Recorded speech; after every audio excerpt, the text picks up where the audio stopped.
The song that we listened to last week with the words that began, I believe in the sun even when it's not shining, um, led me in multiple directions. And one of them we explored in last week's sermon. And I came back to it this week to explore a different direction. So we'll those words again at the end of my message. We have all had dark nights of the soul when the weight of tragedy or fear or spiritual anguish lays so heavily on us, we think that dawn may never come. The psalmist was writing thousands of years ago, but it's such a universal experience, it could have been composed last week. Out of the depths I cry to thee, O God. Or in the famous Latin translation, De profundis clamavi ad te Domine. Profundis gave us the English word profound, which also means deep. In fact, this psalm is often referred to as the De profundis. Clamavi, I cry, gave us the English word clamor, and ad te Domine means to you, God. De profundis clamavi ad te Domini. What I'm interested in this morning is sharing how some people have begun the climb out of the depths. At rock bottom, they found that they could still say, I believe even when, ... That gave them something to hold on to. The creative ones left us a record of their journey out of the depths. Sometimes it was in poetry, sometimes it was in art, and sometimes it was in music. I've drawn my examples this morning mostly from hymns because it's a body of music that we have in common. With each story and the song that emerges from it, I find myself asking almost in awe, how did you do that? Where did that come from? So the first story goes back to 1647 in a little town called Eilenburg in Germany. It's a walled city, or the old version was. I'm sure it's expanded beyond that now, but the old city was a walled city in Saxony in eastern Germany near Dresden. And during the 30 Years' War in the 1600s, Eilenburg was in the way. It got overrun by invading armies 3 different times. Refugees jammed into the city to get away from the fighting. And so, of course, there was famine and overcrowding in the city. And in those days, overcrowding meant you got diseases. So there was typhus and, oh joy, bubonic plague. Yeah, that's like COVID on steroids. Bubonic plague was pretty bad. Martin Rinkert was born in Eilenburg, and after becoming a Lutheran pastor, he returned there to serve the church and raise his family. And serve he did. At the height of the plague, he found himself conducting funeral after funeral, some 4,000 in 1 year. He buried the other 2 pastors in town, and so he inherited their congregations to care for. He buried his wife, so now he had their 5 children to raise on his own. I imagine he probably knew the De Profundis by heart. One day when the war had been going on for 29 years and probably felt like it would last forever, Pastor Martin wanted to write a table grace for his children to sing. They were Lutherans, and you know that Lutherans are born singing 4-part harmony, right? This is a very old tradition. So of course, they would sing at table. But you can perhaps guess what we got as a result. The hymn that he wrote, Nun danket alle Gott mit Herzen, Mund und Händen. It was our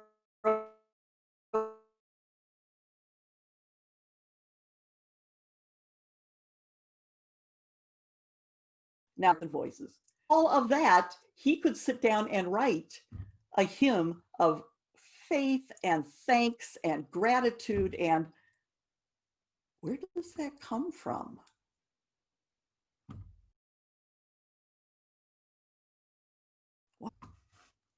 Moving forward to 1873, somewhere in the Atlantic Ocean is where this particular hymn was written.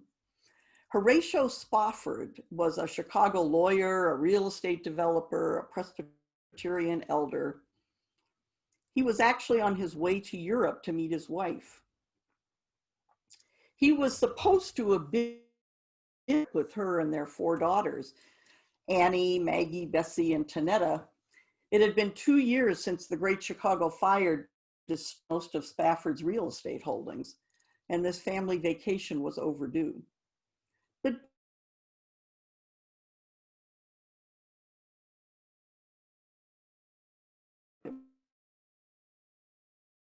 about Havre, there was a two-way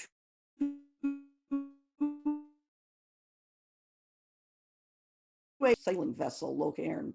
The Ville du Havre sank 126. All 4 of the Spafford's daughters died that night. Anna survived and was picked up unconscious, floating on a plank of wood. When she reached England with the other survivors, she telegraphed her husband, "Left alone, what shall I do?" He immediately left for Europe to bring that voyage. As he's going to Europe,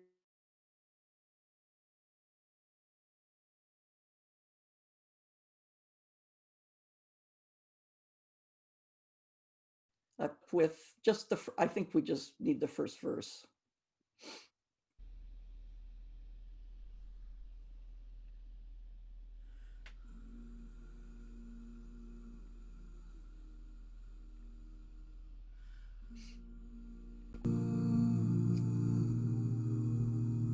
When peace like a river attendeth my way, when sorrows like sea billows roll, whatever my life thou hast taught me to say, it is well with my soul. It is well with my soul, with my soul. It is well with my soul.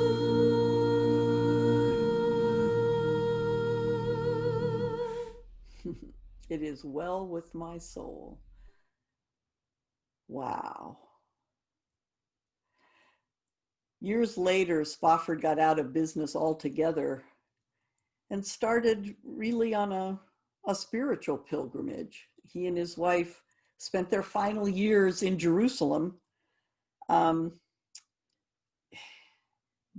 being philanthropers, without evangelizing. So they were known and beloved across all the religions that are present in Jerusalem. And he died and was buried there in the Mount Zion Cemetery. But that's the hymn he left us from that particular time in his life. Moving forward to 1932 and to Chicago, the African-American musician Thomas A. Dorsey tells his own story in these words. I have to get a Kleenex because I have trouble finishing this story without tearing up. I'm just warning you. So this is his story. Back in 1932, I was a fairly new husband. My wife, Nettie, and I were living in a little apartment on Chicago's South Side. One hot August afternoon, I had to go to St. Louis, where I was to be the featured soloist at a large revival meeting. I didn't want to go. Nettie was in the last month of pregnancy with our first child, but a lot of people were expecting me in St. Louis. I kissed Nettie goodbye, clattered downstairs to our Model A, and in a fresh Michigan breeze, chugged out of Chicago on Route 66. However, outside the city, I discovered that in my anxiety at leaving, I'd forgotten my music case. I wheeled around and headed back. I found Nettie sleeping peacefully. I hesitated by her bed. Something was strongly telling me to stay. But eager to get on my way and not wanting to disturb Nettie, I shrugged off the feeling and quietly slipped out of the room with my music. The next night in the steaming St. Louis heat, the crowd called on me to sing again and again. When I finally sat down, a messenger boy ran up with a Western Union telegram. I ripped open the envelope. Pasted on the yellow sheet were the words, "Your wife just died." People were happily singing and clapping around me, but I could hardly keep from crying out. I rushed to a phone and called home. All I could hear on the other end was, "Nettie is dead, Nettie is dead." When I got back, I learned that Nettie had given birth to a boy. I swung between grief and joy. Yet that same night, the baby died. I buried Nettie and our little boy together in the same casket. Then I fell apart. For days, I closeted myself. I felt that God had done me an injustice. I didn't want to serve him anymore or write gospel songs. I just wanted to go back to the jazz world I once knew so well. But then, as I hunched alone in that dark apartment those first sad days, I thought back to the afternoon I went to St. Louis. Something kept telling me to stay with Nettie. Was that something God? Oh, if I'd paid more attention to him that day.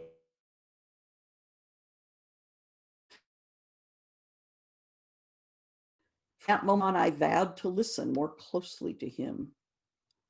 But still, I was lost in grief. Everyone was kind to me, especially one friend. The following Saturday evening, he took me up to Maloney's Poro College, a neighborhood music school. It was quiet. The late evening sun crept through the curtained windows. I sat down at the piano and my hands began to browse over the keys. Something happened to me then. I felt at peace. I felt as though I could reach out and touch God. I found myself playing a melody. Once in my head, the words just seemed to fall into place. Precious Lord, take my hand. Lead me on, let me stand. I am tired, I am weak, I am worn. Through the storm, through the night, lead me on to the light. Take my hand, precious Lord, lead me home. The Lord gave me those words and melody, and he also healed my spirit. I learned that when we are in our deepest grief, when we feel farthest from God, this is when he is closest and when we are most open to his restoring power. And so I go on living for God willingly and joyfully until that day comes when he will take me and gently lead me home. So remember this story when we sing Precious Lord in a few minutes. Yeah. So we're going to sing that song that he wrote as part of his grief recovery. Sometimes the tragedy is wider than a personal one. It's the tragedy of a people. The songwriter, the composer becomes a channel for expressing what many feel. World War II and the Holocaust brought tragedy on a scale that shocked the modern world. We treasure the few voices that emerged, voices like Anne Frank or Viktor Frankl, Eddie Hillesum or Elie Wiesel, and of course, Dietrich Bonhoeffer. Bonhoeffer was a German Lutheran pastor.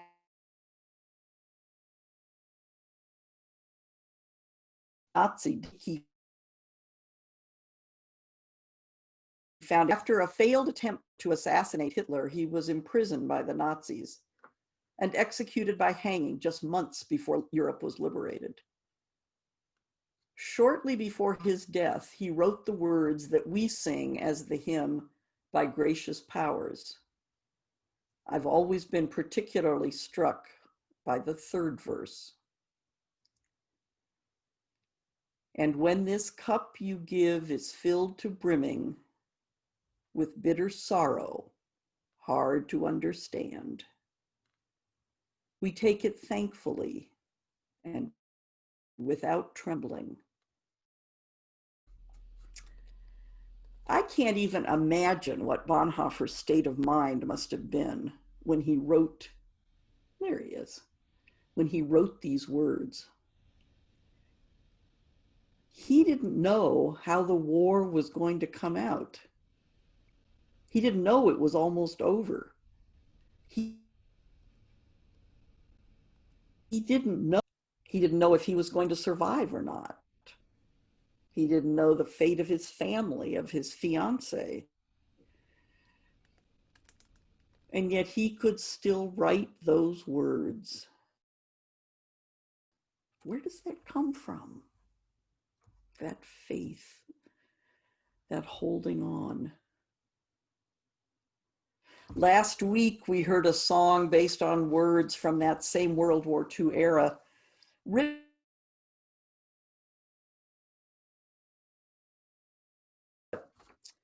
I believe in the sun even when it's not.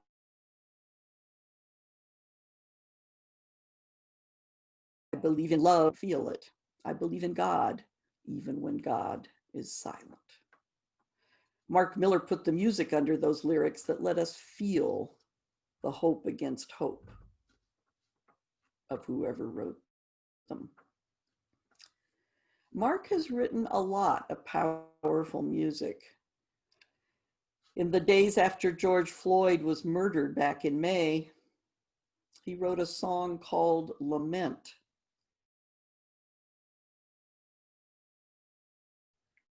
Out of the depths,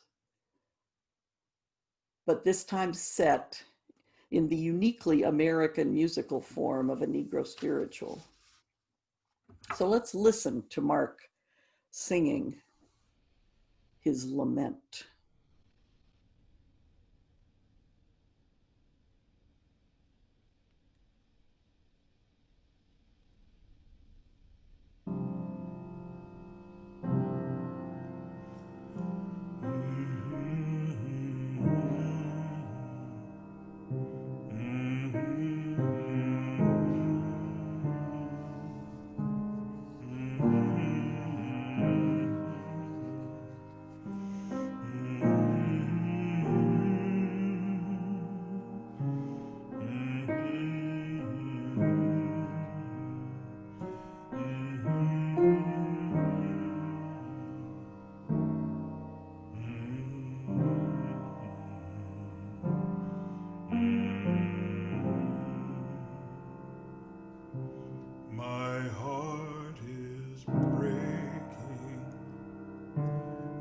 fury shaking,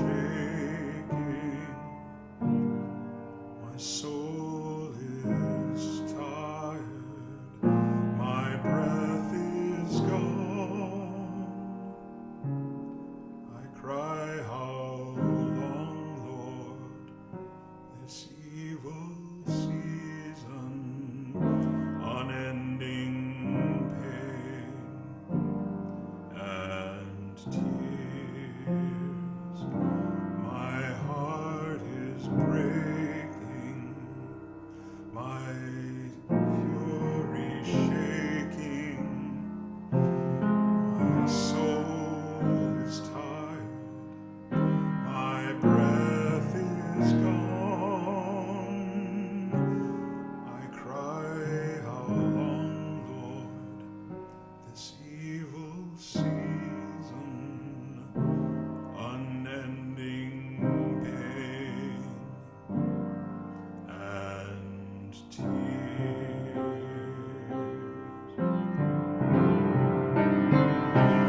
Use our anger to melt the swords of hate. Use our tears to water thirsty ground.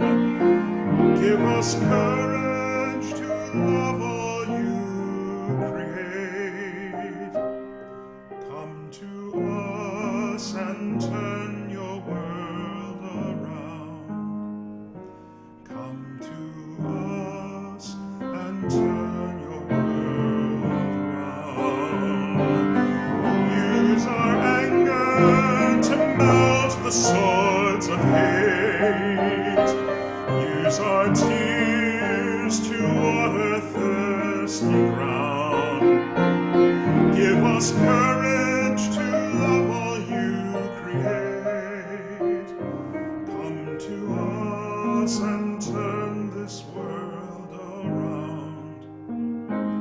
Come to us and turn the world around.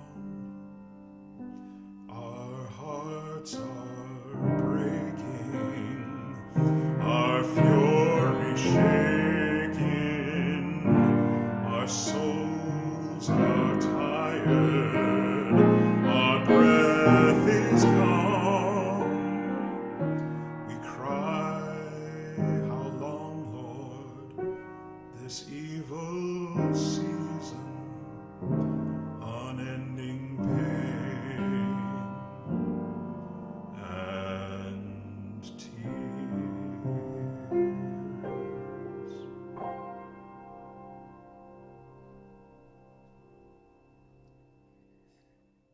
To cry out from the depths is part of the human condition. And so is the discovery that you are not alone down there in the abyss. You never were alone. Maybe you just hadn't realized it before.